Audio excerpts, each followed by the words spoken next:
I'm so sorry that I've done this. I want you to know that you mean everything to me. A major break in the shooting of a... See how mild and good tasting a cigarette can be. Do you want to know what it's like? Harley, if you hear or read this, please come home. Hey guys, what's up? It is Harley Dilly.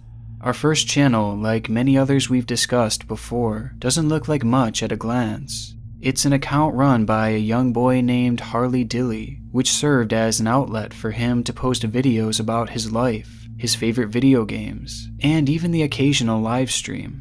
And quite honestly, the majority of this YouTube channel seems completely normal.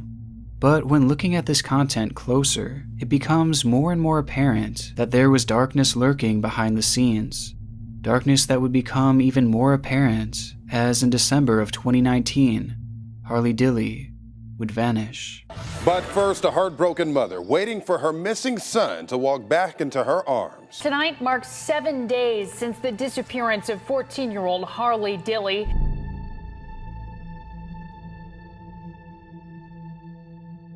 Like many kids his age, Harley was interested in video games, such as Roblox and Madden, and he had been posting videos of himself playing these games since the young age of 10 years old. Over time, Harley would begin to show his audience more and more about his life, with topics ranging from his hobbies to his recent performances at school. And even through this, there was nothing that really seemed to hint at anything dark happening in Harley's life. But over time, a clear trend starts to emerge within these videos, and that is the fact that Harley and his mother would frequently get in arguments. So yesterday, well actually today, my mom and I got into an argument because I didn't want to walk to school. Because I live like 4 blocks and it's like 34 degrees. This is something mentioned multiple times throughout these early videos, and it's nothing all that surprising. I mean, after all, most kids will argue with their parents, and it's likely that Harley was using his channel as an outlet to express his frustrations. But any idea of this being your typical family bickering would soon be thrown out the window in October of 2018, when Harley would hold a now deleted live stream titled, "I'm Scared." What's up? It is Harley Dilly. Probably one of my worst days of my life. My mom wanted me to go with her to go get a friend, and I said I don't want to. I have work to do, so I want to go home. We argued for about a good 5 minutes. Then she snapped. She said she was gonna call police, and she said she already did. And she locked me out of the house. So right now I'm outside. Yep, the house is locked. I haven't ate anything, and I still haven't even got to get my work done. My mom's gone. She won't answer the phone. I legit was scared. In the video, we see Harley outside in the cold, as he explains that his mother had threatened to call the police on him over an argument that the two had had.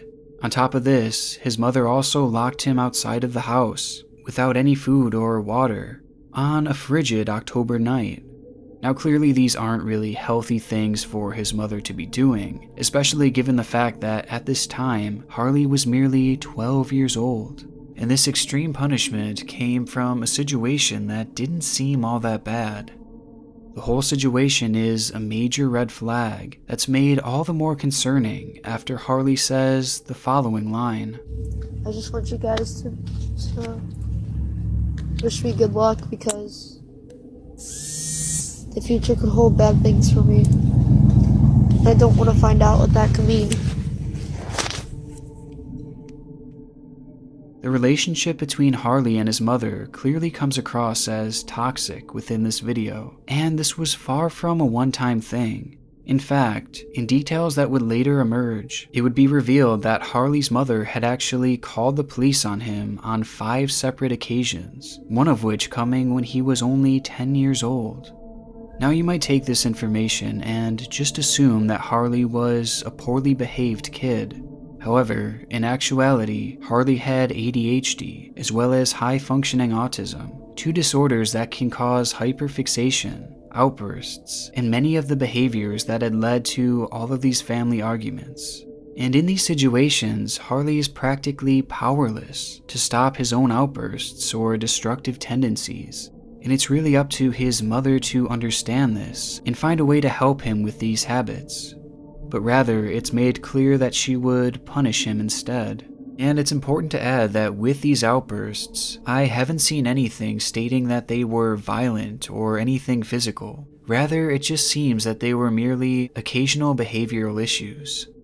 And this friction-filled relationship extends past just Harley and his mother. On one particular video, we can hear Harley's father, Marcus, yelling and screaming in the background at Harley's mother and 4-year-old sibling because the young child had spilled their drink. God damn it!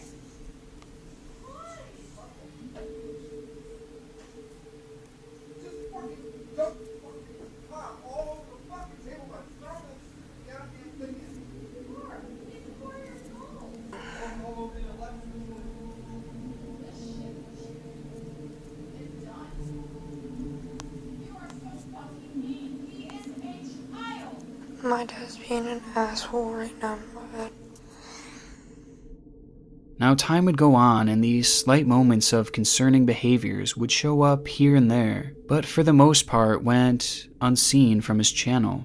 Harley would eventually switch to a brand new page in 2019 called Harley Dilly 2.0, where he continued posting similar content until eventually, on December 10th, 2019, when he would post a typical looking Madden Mobile gameplay video.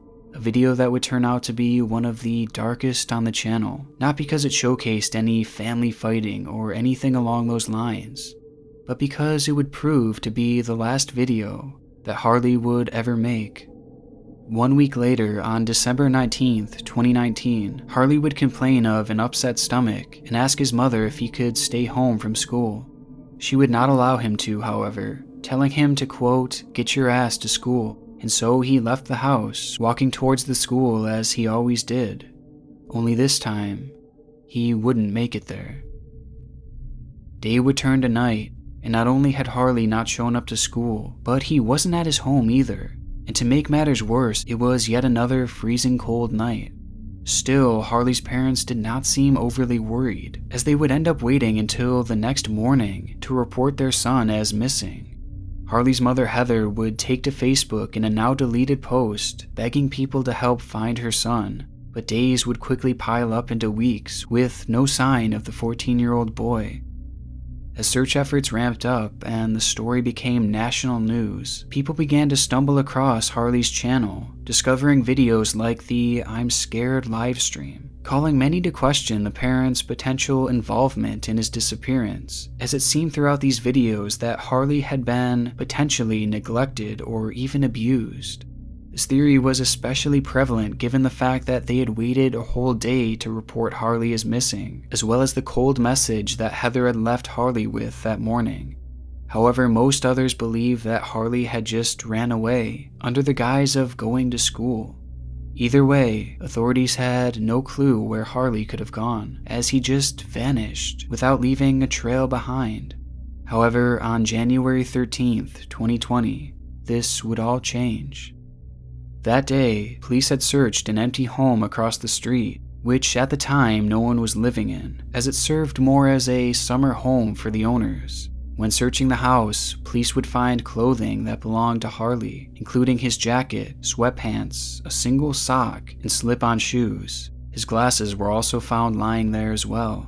It was clear that Harley had been in that home, but the rooms were all empty, and there was no sign of him at all, other than his clothing. It wasn't until investigators decided to look up the chimney that they would find what they were looking for. Lodged within the narrow, claustrophobic opening was Harley's decomposing body, trapped within its 4 walls. Coroners would later conclude that he had died of compressive asphyxiation, which happens when respiration is prevented by external pressure of the body. According to official reports, it was believed that Harley had attempted to get inside the locked house, knowing it was vacant, by going through the chimney. Right next to the house stood a telephone pole with prongs like a ladder that he would have likely taken to get up there. Once on the roof, Harley then supposedly attempted to slide down the chimney, an opening that was just 9 by 13 inches. But once halfway down, Harley would become stuck, having just enough room to shed his clothing in an attempt to have just a little bit more space. Unable to climb out of the chimney, and now in a minimal amount of clothing, Harley would have been stuck there in the cold, with virtually no hope of survival, as no one was home to hear his screaming. It would be within that chimney that Harley would slowly suffocate to death. It's a heartbreaking way to go, but even though this is the official conclusion, there are still many who point blame at the parents, with many even thinking that they were somehow involved. This is not only because of the circumstances seen throughout the channel, but also because of the behavior of Harley's father. While police were frantically searching for Harley, his father had allegedly bragged about the amount of coverage that this case was getting. He had also told his colleagues that he was taking out a life insurance policy on Harley just a week after he had disappeared and 2 weeks before his body was found. And when describing the relationship that Marcus had with Harley, his own son, he described it as strained, saying, "We know each other, and there's a relationship there. He knows I'm his dad and he's my son, but the relationship is rocky." Now honestly, I have never heard a father talk like this about their own son, especially when that son was missing. And so I can understand why people have red flags about the parents, especially with the dark clues left behind on his channel. Plus a slew of other minor inconsistencies throughout the entirety of the case that truthfully would require a full documentary to go over every detail. But ultimately, there is no actual concrete physical evidence that proves that this was anything other than an accident. An accident spurred on as a combination of Harley's autism and his frayed relationship with his parents, a relationship that led to his eventual running away and ultimately his death. And seeing it play out through his channel is an eerie thing, as it subtly hints at the fate that would soon befall him. But in Harley's case, these clues were hidden, buried within a channel that was otherwise nothing out of the ordinary. But this isn't always the case. Sometimes you stumble across a dark channel with nothing to hide, and oftentimes, those can be the most disturbing. More doctors smoke Camels than any other cigarette. This next channel takes us all the way back to the spring of 2006. A time that was essentially the dawn of YouTube. It's a period that has left behind some of the strangest contents on the site, and through it all was a single forgotten account known as Leathersmokemi, a channel seemingly dedicated to smoking cigarettes. The page shows a man who rarely speaks, as he finds creative ways to smoke, with his very first upload being called Gas Mask Smokin'.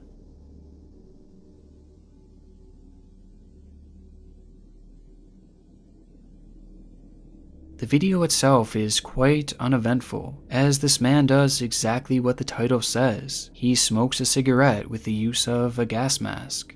And though it's clearly a fairly extreme way of smoking, it's nothing compared to what we'd see in his following videos. Throughout his first year, this man would smoke cigars out of his nose, smoke multiple cigarettes in his mouth, and even a combination of both. It is definitely a strange thing to watch, especially all these years later. But in the realm of early YouTube, it was nothing all that crazy. However, as the years would go by, we would see Leathersmokemi continue to push boundaries and find new ways to smoke more and more. At one point, he even built a contraption that allowed him to smoke 10 cigarettes at a time. It's really a shocking thing to see, just the way things progressed throughout the early years of this channel, especially knowing the effects that just smoking on an average basis can have on your body.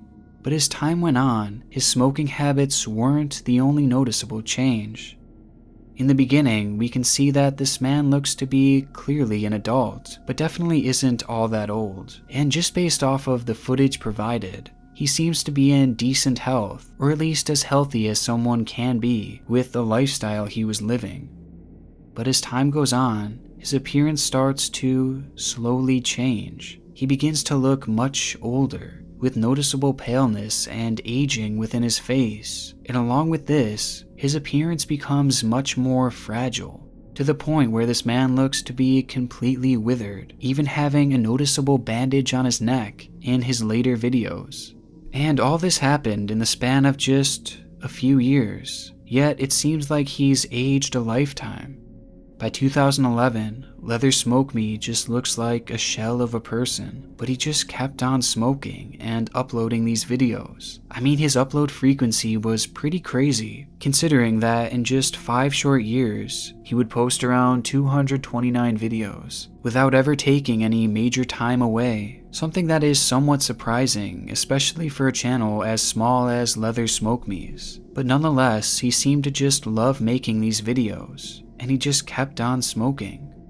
Until video 195. In it, we see the unrecognizable man smoking a single cigarette while listening to Lady Gaga's Alejandro. By the ending, the song finishes and he attempts to speak to his audience, but his words are impossible to understand. The video was posted on July 10th, 2011, with the caption, "Still here and still smoking." This would be the final video he'd ever post. The red flags here are obvious. An obsessive smoker who was withering before our eyes and just randomly stopped posting on a channel that was so clearly one of his life's passions. It's not hard to speculate on what became of him. And just by following the trail he left behind, the evidence confirms my dark suspicion. In a video uploaded on January 31st of 2011, we see this smoker looking especially ill, something that is confirmed by his description, where he says, "My return after cancer surgery." He elaborates more on this in the following video when he writes, "Hey guys, after a 6-month battle with oral cancer, I'm still here and still smoking. Dave." With this information, we know that Dave had cancer, a cancer likely caused by his rampant smoking. Yet even through a major surgery, he was still continuing to smoke these cigarettes, doing the very thing that likely led to his failing health in the first place. And as it turns out, the cancer would prove to be fatal. I wanted to let Dave's friends on here know that he passed away last night. I have good memories of our friendships over the last 11 years, and he will be missed. This comment, along with multiple others on the channel, addressed to Dave, all seem to confirm what many of us were thinking, that Dave had passed away after posting this final video. It's a channel that is probably as dark as it gets, a man documenting the literal thing that would end up taking his life. And it's so saddening seeing his addiction get to the point that even though he knew it was going to kill him, he just kept on smoking. It's almost as if this channel shows a man in a 5-year-long suicide. Now, though this channel is dark in and of itself, there's a whole other side to this all that might make things even more disturbing. And it's something that initially I had completely missed until I read the following comments. The thread reads, "Smoker with cancer, such a frail man in his late 40s. He loved to smoke." Someone then responds with, "Exactly correct. The man ruined his life. I love it." The original commenter then replies, "Me too.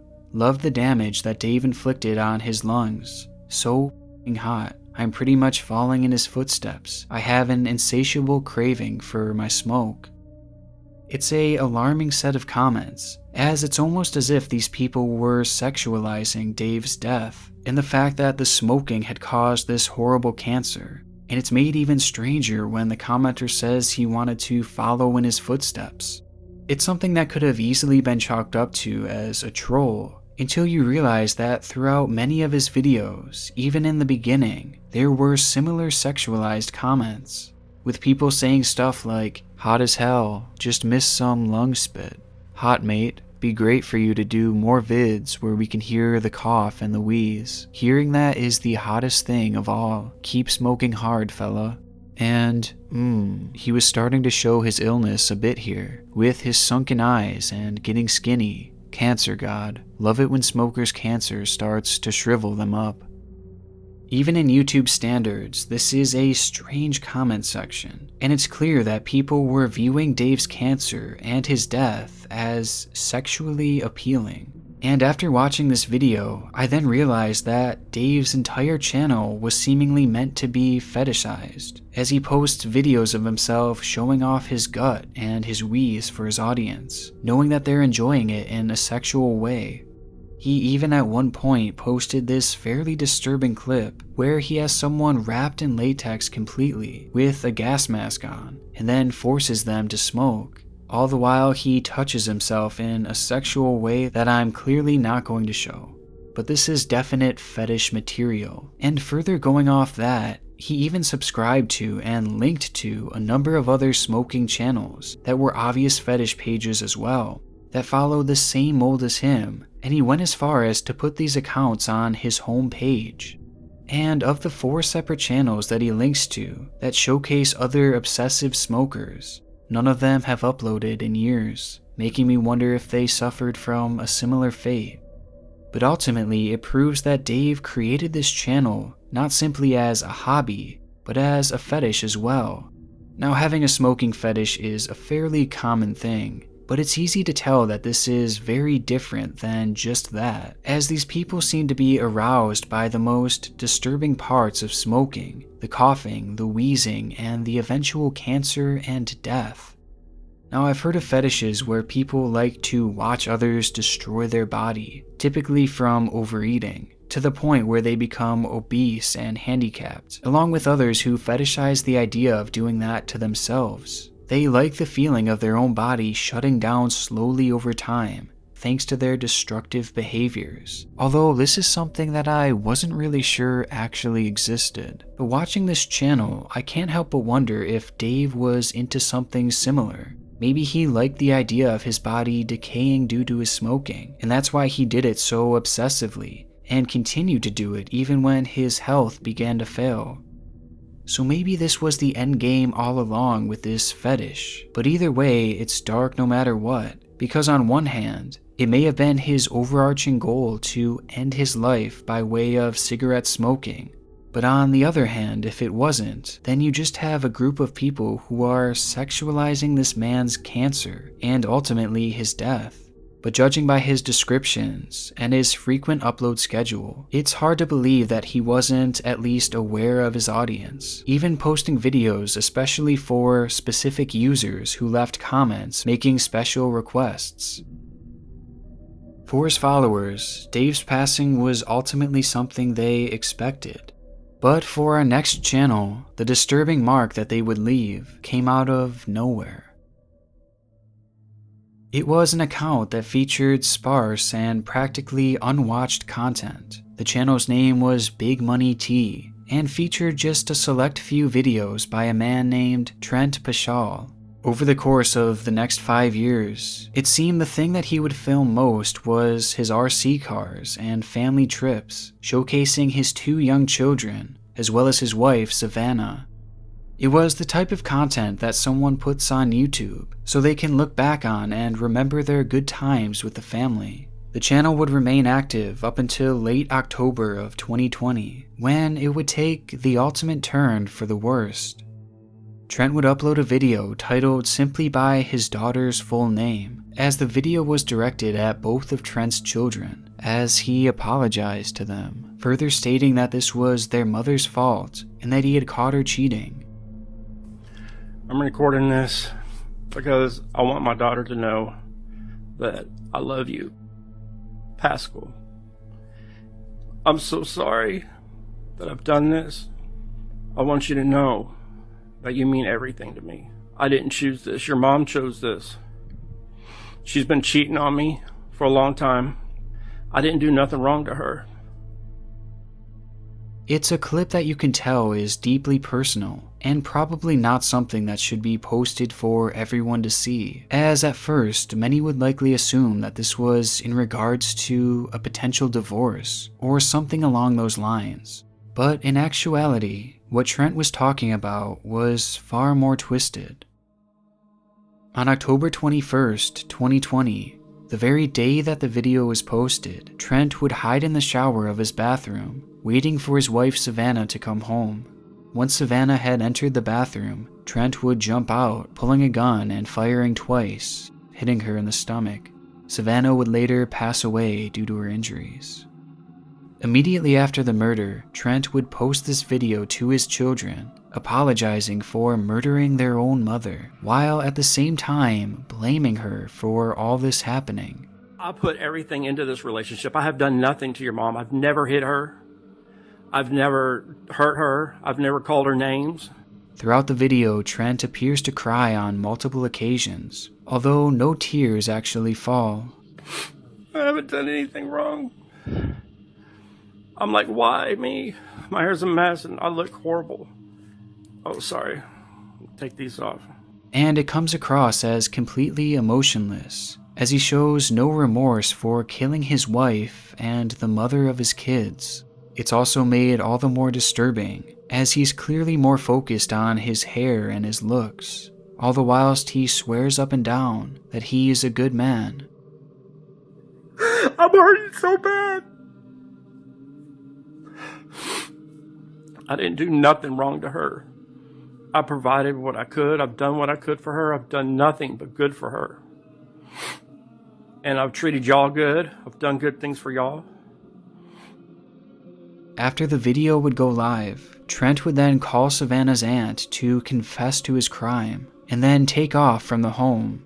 Police would later find Trent at a local Walmart, where he would pull a gun, but before he could shoot, authorities would open fire, striking the man in 3 separate places. And though being in critical condition, he would go on to survive these injuries, and is currently awaiting trial.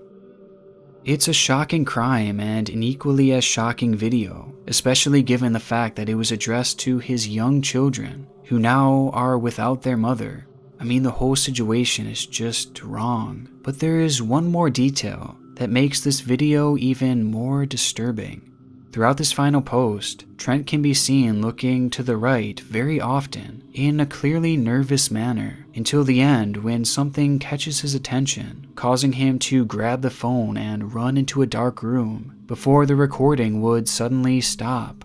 And at first, I honestly thought that he was just nervous about the police coming and catching him. But in actuality, I don't think that that's the case. Instead, I think that his nervous looks to the side were being done in anticipation to his wife arriving at home.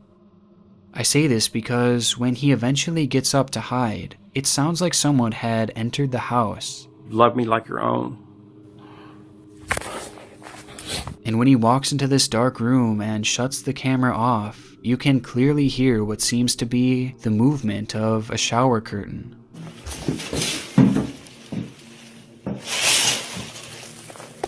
This sound is definitely noteworthy, considering the fact that Trent had hid in his shower before killing his wife.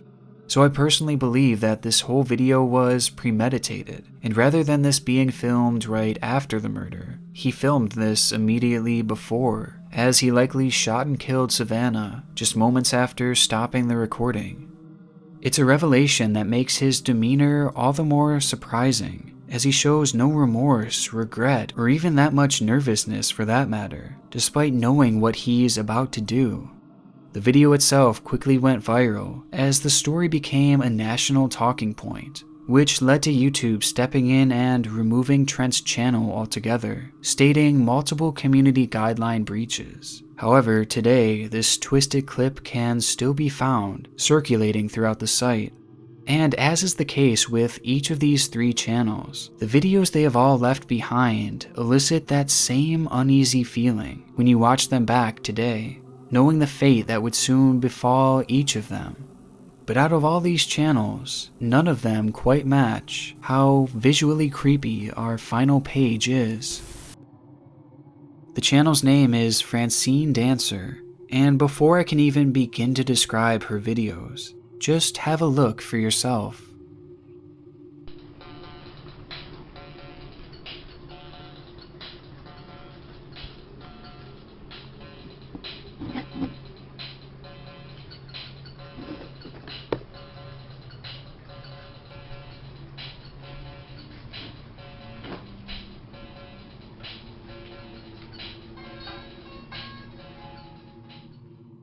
That was a clip taken from her 2010 video called Tomstat Blues 088.avi that plays out the bizarre scene of a cat stuffed animal playing a keyboard, as well as a lady named Francine playing the guitar and singing. But out of all the elements of this decade-old video, it's clear which one is the most concerning. Highlighted within this clip is this off-looking, lifelike figure standing nearly motionless. However, there are certain moments where it appears to be moving, likely as a result of Francine dancing alongside it. It's unclear upon initial viewing what exactly this thing is, but the way it just stands there in such a limp manner implies that whatever it is, it's likely not alive. It's a figure that makes this video extremely unpleasant to watch, and as we're about to see, this wasn't the only clip that would feature it. In fact, in her very next upload, Francine gives us a closer look.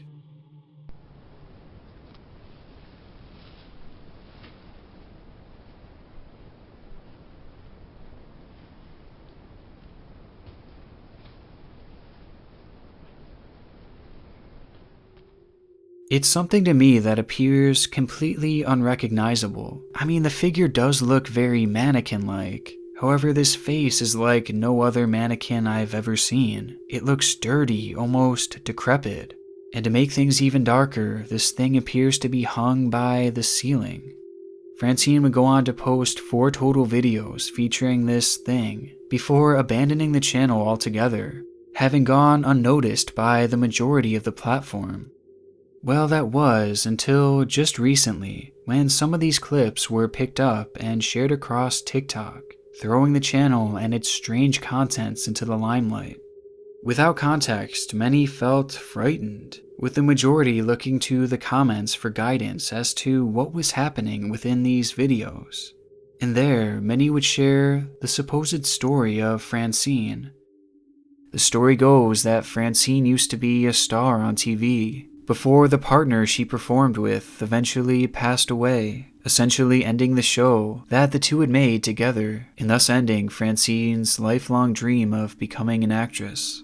This would cause Francine to suffer a mental collapse, leading her to steal the body before it was buried and hiding it within her home. Once there, she would film these videos to relive the show that they once had in a desperate showing of denial, until eventually police would intervene and take the body back, leading to the arrest of Francine. Now, normally, something as outlandish as this could easily be chalked up as an internet myth, but in actuality, someone would link to a separate video posted back in 2007, and in it we see her performing with a tall, lanky man who has the same body type as this figure. The figure is always shown wearing a bleach blonde wig, which one would imagine that if this man were to wear a similar wig, then the resemblance would certainly be there.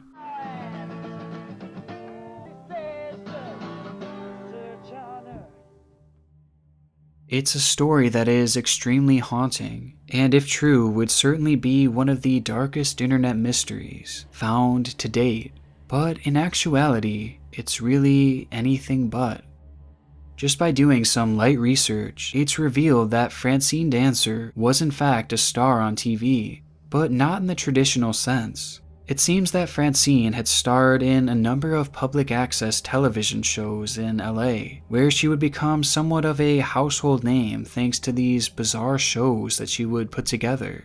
And these shows were very similar to what we see on her YouTube page, and not just from a content perspective. They are all similar because they both feature the same figure. And the show didn't just run more than a decade ago. It seems that it was actually active as of 2018. And within the clip, we can see Francine dance with not only that notorious lifelike mannequin, but with a new one as well. It's a revelation that completely disproves the myth that this thing was actually a corpse, a theory that baselessly spread around thanks to a few people trying to get a cheap scare out of it. But even though this is the case, what is the actual purpose of this? What are we actually watching here?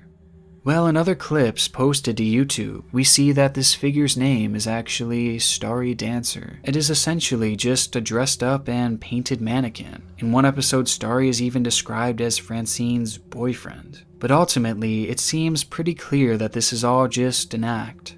It's not an ARG or anything that's meant to be scary. It's just a bizarre, funny show that was really only made creepy due to its lack of context and false stories. And sure, the mannequin is still quite creepy, but the strangeness of it all has helped to propel Francine into a household name for many, while being completely harmless.